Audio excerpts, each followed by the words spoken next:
Propiedades y funciones de las proteínas.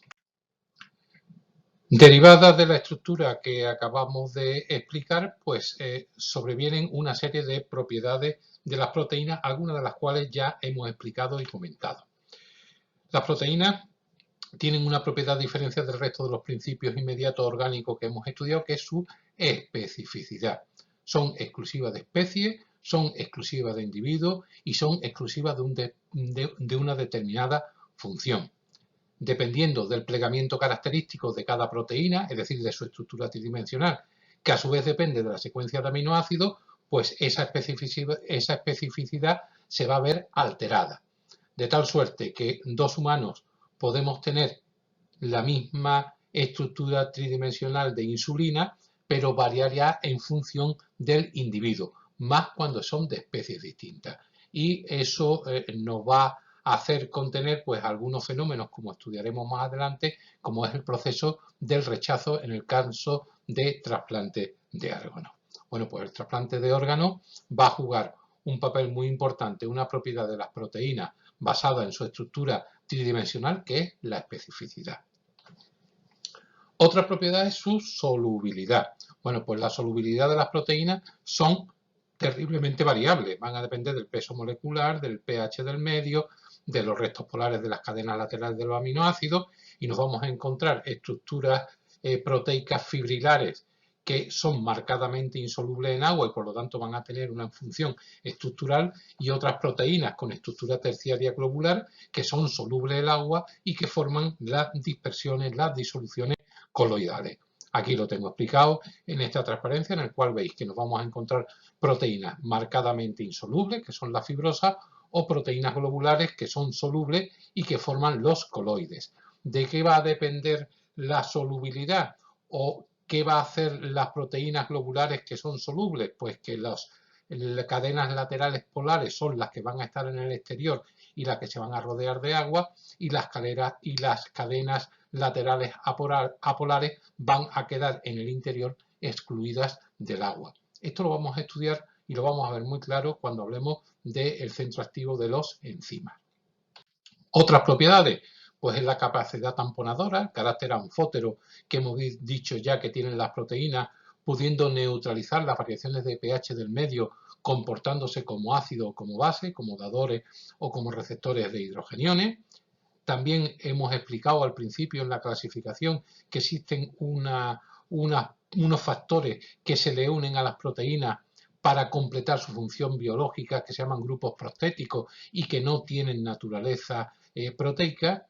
Y en último lugar está la enorme diversidad que tienen las proteínas. Ya pusimos un esquema inicial donde veíamos que una bacteria tan simple como el coli tenía más de 3000 proteínas diferentes, y son los elementos más abundantes y los elementos más diversos que nos podemos encontrar.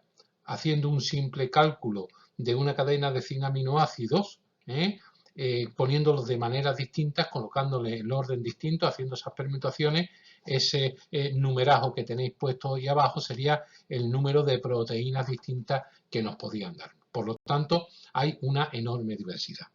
Pero me queda una propiedad de las proteínas que es importante que tengáis muy clara, que es la desnaturalización de las proteínas. ¿Qué entendemos por desnaturalización de proteínas? La desnaturalización de proteínas consiste en la pérdida de la configuración nativa de la proteína, le hace por tanto la pérdida de sus funciones biológicas, por alteración, por desaparición de la estructura secundaria, terciaria y cuaternaria, pero nunca por desaparición de la ruptura primaria. La ruptura primaria, la ruptura de los enlaces peptídicos, solamente se hace cuando se produce la hidrólisis de la proteína. En la desnaturalización, lo que se rompen son el resto de los enlaces que los mantienen, es decir, los puentes de hidrógeno y los enlaces débiles. Esa pérdida de la configuración nativa de la proteína por pérdida de la estructura secundaria, terciaria y cuaternaria, por ruptura de los enlaces que lo mantienen, es lo que se llama desnaturalización de las proteínas. Aquí tenemos un ejemplo muy claro, tenemos una proteína con estructura terciaria globular clarísimo, que cuando se expone a altas concentraciones de un tóxico que es la urea, se desnaturaliza, y si se elimina la urea o la concentración ha sido poca o se ha mantenido poco tiempo, vuelve a recuperar la configuración nativa y por lo tanto vuelve a recuperar su actividad biológica.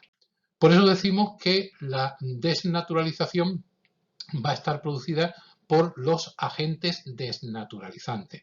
Agentes desnaturalizantes hay muchos, hay agentes desnaturalizantes físicos, radiaciones, temperatura, presión. Hay también agentes desnaturalizantes químicos, pH, iones, metales pesados, urea, que van a producir una alteración en la estructura tridimensional de la proteína que se caracteriza porque esa proteína se coagula o esa proteína pierde su solubilidad. Y esa desnaturalización, como ya estaba diciendo al principio, puede ser reversible o irreversible.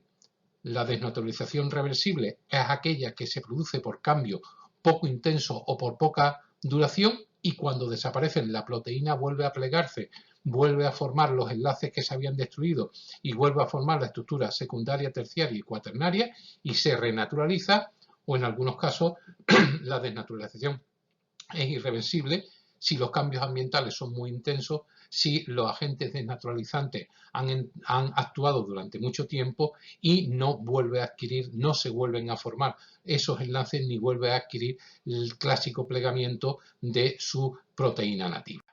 Por lo tanto, aquí tengo una proteína nativa que cuando se somete a agentes desnaturalizantes se desnaturaliza y tengo esa proteína desnaturalizada a la derecha, pero si las condiciones medioambientales cambian, la proteína es capaz de renaturalizarse, de volver a adquirir esa configuración nativa característica y volver a adquirir su funcionalidad. Cosa que en el caso de la albúmina del huevo no ocurre. Nosotros cuando el huevo está crudo vemos que la clara del huevo, que contiene fundamentalmente una proteína que es albúmina, es más o menos líquida. En cambio, cuando nosotros freímos ese huevo, vemos que la proteína, la albúmina, se insolubiliza, precipita, coagula y por mucho que nosotros después la metamos en el frigorífico, nunca va a volver a ser la proteína nativa porque ha sido una desnaturalización irreversible. ¿Cuáles son las funciones fundamentales de las proteínas? Pues mirad, aquí es donde entra el gran capítulo diferenciador con el resto de los principios inmediatos orgánicos que hemos estudiado. Si os acordáis, tanto glúcidos como lípidos, energética y estructural. Aquí vamos a ver que las funciones de las proteínas las podemos resumir o las podemos agrupar casi en 10 tipos diferentes de funciones. Hacen casi todo en el organismo de los seres vivos y en el medio interno celular. La función más importante, y es la que le vamos a dedicar más tiempo porque la segunda parte del tema está dedicada a eso, es la función enzimática. Existen un montón de enzimas, que son enzimas catalizadoras, porque son capaces de actuar en reacciones metabólicas, en procesos digestivos, con el objetivo de que vayan más rápido, con el objetivo de aumentar su velocidad y de esta manera ordenarlas. Es un proceso muy curioso, por eso le vamos a dedicar mucho tiempo, no se consumen en el proceso, se reciclan de manera continua, son el número más numeroso de enzimas que nos vamos a encontrar y el número más importante porque las reacciones metabólicas dejadas a su libre albedrío son muy lentas, se darían lentamente porque la materia orgánica es muy inerte y tardaría mucho en darse, tanto que serían incompatibles con las condiciones actuales de vida. Son las que van a, de alguna manera, a aumentar su velocidad, la van a ordenar en el tiempo y van a hacer posible que la vida se realice tal cual.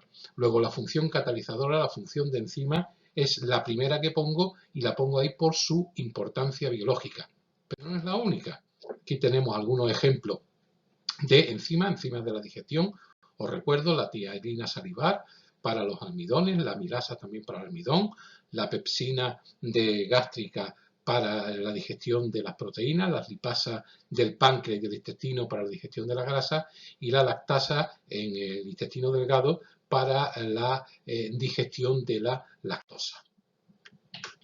La segunda función es una función muy importante que veremos al final del curso, que es la función inmunológica.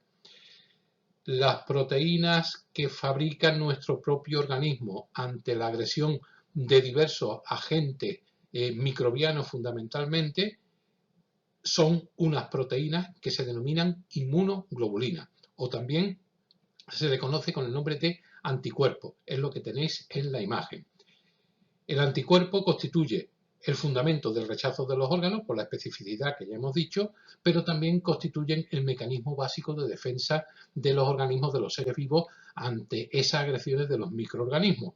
Luego veis que también es una función biológica de alto peso específico, de alta importancia, puesto que los diferentes síndromes que aparecen por alteración del sistema inmunológico, pues cursan con unas enfermedades, con una patología que casi siempre acaban con la vida del individuo, del ser vivo, que se le alteran estos inmunoglobulinas, estos anticuerpos. Luego la segunda función será la inmunológica. En tercer lugar tenemos una función muy curiosa, que es la función transportadora. Existen una cantidad grande de proteínas que se encargan de transportar en sangre sustancias que inicialmente no podrían ser transportadas. Por ejemplo, ¿cómo transportamos hierro, que es un metal, en sangre? Pues lo transportamos gracias a una proteína que es la ferritina. Mire usted, ¿y cómo vamos a transportar las grasas, los lípidos que hemos dicho que son anfipáticos o son insolubles? Pues gracias a unas lipoproteínas que son capaces de transportarlo. ¿O cómo vamos a transportar el oxígeno en sangre o en los músculos? Pues gracias a una proteína que ya hemos descrito, que es la hemoglobina o la mioglobina.